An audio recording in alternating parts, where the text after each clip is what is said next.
I've seen it happen. And I'm filled with a rage at ourselves. I don't believe in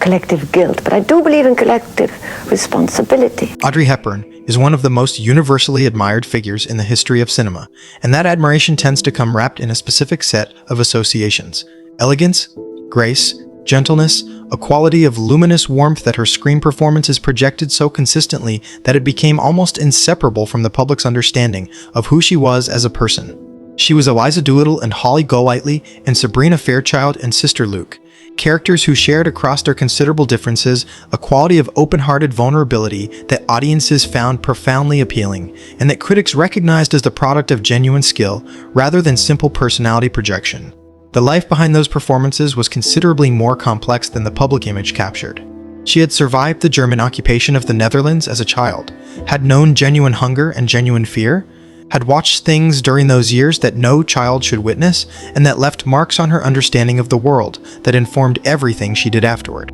She was not, in private, the effortlessly blithe creature that some of her most celebrated roles suggested. She was thoughtful, careful, sometimes deeply uncertain, and possessed of an inner life that she protected with a consistency that the people who got close to her found both understandable and occasionally difficult to fully penetrate. She was also someone with genuine convictions about craft, about the ethics of how people in positions of power treated others, about what the film industry was supposed to be for, that expressed themselves in specific professional choices and in the texture of her relationships with colleagues and collaborators. She did not perform her values for public consumption. She lived them quietly and consistently, and when the people around her failed to meet the standards those values implied, the result was a cooler, more guarded quality in her engagement with those people that the people who knew her well recognized as the truest expression of her actual feelings. What follows is an honest account of 6 people toward whom that cooler quality was most clearly directed, the circumstances that produced it, the values it reflected, and what it tells us about a woman who was far more complicated and far more interesting than the legend alone suggests. Humphrey Bogart is the first name on this list, and the situation that produced the friction between him and Hepburn is one of the more extensively documented examples of difficult professional dynamics from the classical Hollywood era. They worked together on Sabrina in 1954, a production that was troubled from multiple directions simultaneously, and that left virtually everyone involved with memories they would have preferred to be different. Bogart was 54 at the time of filming, past the peak of his commercial dominance, but still a major figure whose authority on set was difficult to challenge openly. He was also, during that particular production, a man whose behavior toward his co-stars and toward the director Billy Wilder was consistently and openly hostile in ways that set members found genuinely difficult to absorb.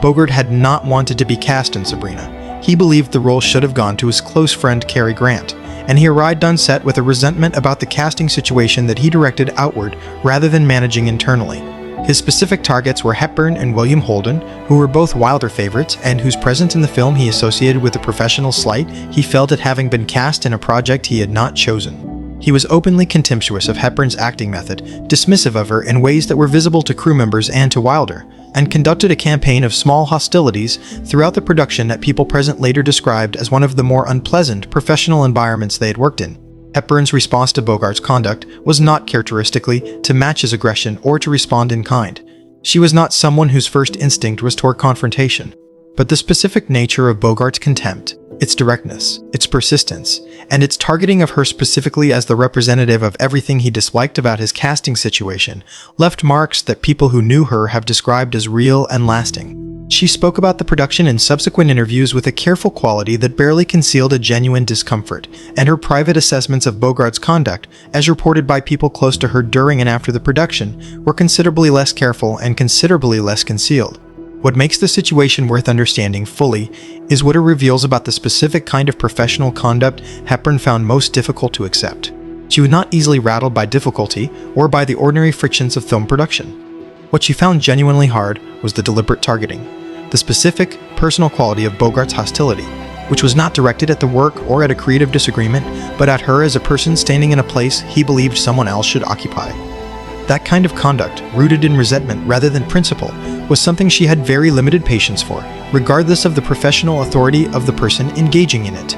Mil Ferrer is the most personally complicated entry on this list because he was, for 14 years, Hepburn's husband, a relationship that contained genuine love alongside genuine difficulty, and that shaped her professional life in ways that the people closest to her watched with a mixture of affection for her happiness and concern for her autonomy. Ferrer was an actor and director whose professional career, while respectable, existed at a considerably lower level of cultural significance than Hepburn's, and the gap between their respective positions in the film industry was a source of ongoing tension in the relationship that both of them had to navigate in ways that were not always comfortable.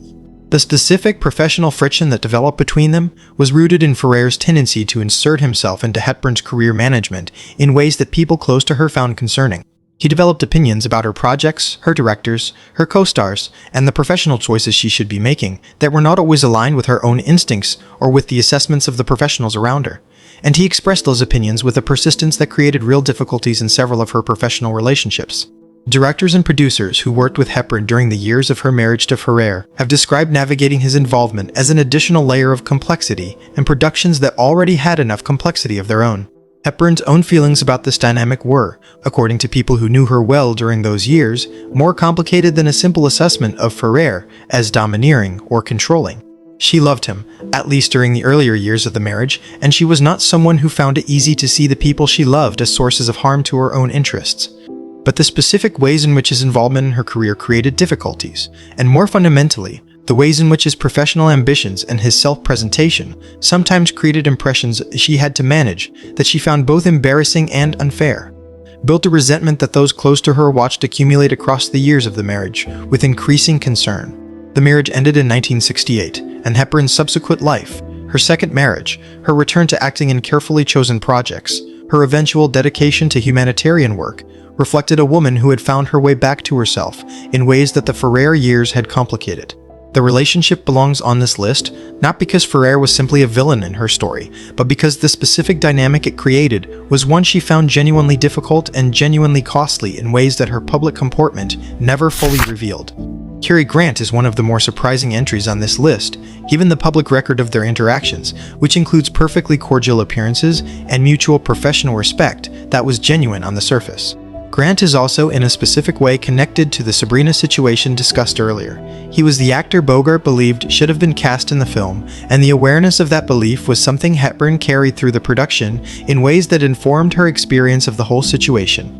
But the more direct source of friction between Hepburn and Grant relates to a dynamic that developed between them during their professional interactions across the 1950s and 1960s. Grant was someone who moved to the film industry with an extraordinary degree of social and professional grace, charming, apparently generous, universally liked in a way that seemed effortless. He was also, by the accounts of people who knew him well rather than simply well enough, someone whose public persona was a considerably more constructed and carefully maintained artifact than it appeared. The gap between the performance of Grant and the reality of the person behind it was something that Hepburn's perceptiveness registered, and her response to what she perceived, the effort behind the effortlessness, the calculation behind the charm, produced a wariness that she maintained through their professional interactions, regardless of the graciousness she extended on the surface. She found something specifically difficult in the experience of interacting with someone whose warmth she could not fully trust as genuine, in the way that people who place a high premium on authenticity find the performance of authenticity more rather than less unsettling than simple coldness would be. Grant's manner toward her was impeccable, and precisely because it was impeccable, she found it difficult to know where she stood with him. A form of interpersonal uncertainty that Hepburn, who preferred the clarity of honest engagement even when that engagement was uncomfortable, found genuinely wearing across extended professional contact. Albert Finney occupied a place in Hepburn's professional life through their work together on Two for the Road in 1967, and the friction that developed between them during that production had a specific character that distinguished it from the other entries on this list. Finney was a product of the British working-class acting tradition that came to prominence in the early 1960s, intensely committed, physically present, emotionally raw in ways that the method had produced in American actors, but that the British theatrical tradition was generating through its own parallel evolution. He brought to Two for the Road a quality of emotional directness that the film required and that director Stanley Donen found enormously useful. The difficulty that developed between Finney and Hepburn was rooted in a fundamental difference in working method that created real friction during the production, even as it generated genuinely powerful scenes on screen. Finney's approach to character involved an emotional availability that extended well beyond the boundaries of the scripted material, an immersive quality that spilled into his interactions with co-stars in ways that were designed to sustain the emotional reality of the film throughout the working day rather than simply during the moments of actual filming. Hepburn's approach was more architecturally precise. She prepared carefully, understood exactly what she was doing and why, and valued the ability to step clearly in and out of a character's emotional world without the boundaries between the professional and the personal becoming blurred. The ongoing pressure of Finney's immersive approach on Hepburn's more structured one created a friction that people close to the production observed and later described. She found his method genuinely intrusive in ways that were difficult to address directly without seeming to challenge an approach that was clearly producing results. The performances in Two for the Road are among the finest of both their careers, and the emotional reality of the film reflects the genuine friction between them as much as it reflects their individual abilities. But the production experience was not, for Hepburn, simply a creative challenge. It was personally difficult in ways that she found harder to manage than the more straightforward professional conflicts she had navigated elsewhere in her career. William Wyler directed Hepburn in Roman Holiday in 1953, the film that introduced her to international audiences and won her the Academy Award for Best Actress, the production that, in a very real sense, created the career and the legend that followed. The relationship between them during that film and in the years afterward was therefore not characterized by mutual animosity or simple professional dislike. Wyler was genuinely important to Hepburn's career, and she acknowledged that importance sincerely. But Wyler's method as a director produced a specific friction in Hepburn that people close to her described with consistent clarity. He was famous for his insistence on multiple takes, sometimes requiring actors to perform the same scene 20, 30, 40 times in pursuit of a quality he was looking for that he could not always articulate in advance. His belief was that repetition could break through the surface of a performance and access something more unguarded and more real than the carefully prepared version the actor arrived with. For some actors, this method produced exactly the breakthrough he was looking for. For Hepburn, whose approach to performance was built on careful preparation and precise execution rather than on the organic discovery of repeated trial, Wyler's method was experienced as a form of erosion, an assault on the specific architecture of her performance that she found both professionally frustrating and personally depleting. She was too professional to express this frustration openly during filming, and her respect for Wyler as a filmmaker was genuine enough that she was willing to trust his process even when she found it difficult. But the private cost of the experience, the specific exhaustion of being asked again and again to do something she had already done to the best of her ability, of having each successive take strip away the careful preparation she had brought to the material and replace it with something rawer and less controlled, was something people close to her recognized in her during and after the production. Her feelings about Wyler, as described by those people, were a complex mixture of genuine gratitude for what Roman Holiday gave her, real admiration for his talent as a filmmaker, and a specific sustained discomfort with the experience of being subjected to his method that she never entirely resolved into simple appreciation. The final entry on this list involves a category of producer and studio executive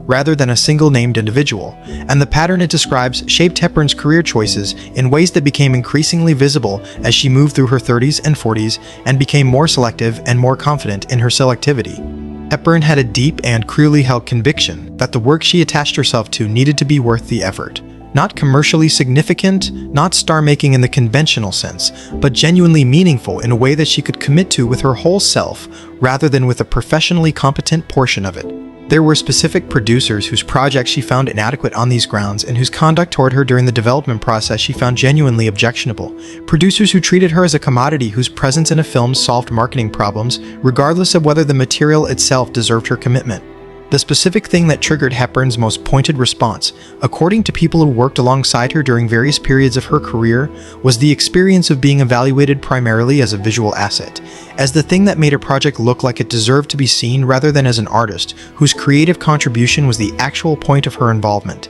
She had spent her career working to be taken seriously as an actress, rather than simply as a face and a figure in a certain quality of screen presence, and the producers who reduced her back to those simpler categories, who were excited about her name on the poster without being genuinely engaged with what she could do on screen, produced in her a frustration that was both professional and deeply personal. Her declining of projects that fell into this category became more frequent and more confident as her career developed, and her private assessment of the people who brought those projects to her was, by accounts from people who knew her during those periods, considerably more pointed than her public graciousness toward them suggested. Audrey Hepburn spent the last years of her life not in Hollywood, but in the field, working for UNICEF in some of the most desperately poor places on Earth, in Ethiopia and Somalia and Bangladesh and Sudan, holding malnourished children and looking directly at suffering that most people in her position would have looked away from. She did this with the same totality with which she had approached everything else that mattered to her, and the people who saw her during those years have described someone who had found a way to use the full force of her attention and her feeling in the service of something that made an actual difference to actual people. That quality, the totality of her commitment to things she believed were worth committing to, is the same quality that makes the relationships on this list worth understanding. She found certain things acceptable and certain things not, and she lived that distinction consistently, rather than managing it for public consumption. The people she found genuinely difficult were people who failed to meet standards she had arrived at honestly and held without apology. Those standards were high, and they were hers, and they produced both the warmth that her admirers remember and the cooler quality that the people on this list experienced. She was not simply a legend. She was a person, complicated, principled, sometimes difficult in the same ways that principled people are sometimes difficult, and the full account of her professional life is considerably richer and considerably more honest for acknowledging both sides of that reality clearly and without apology. The grace was real, the difficulty was real, and the values that produced both of them were the same values that made her work and her life worth remembering with the seriousness they deserve.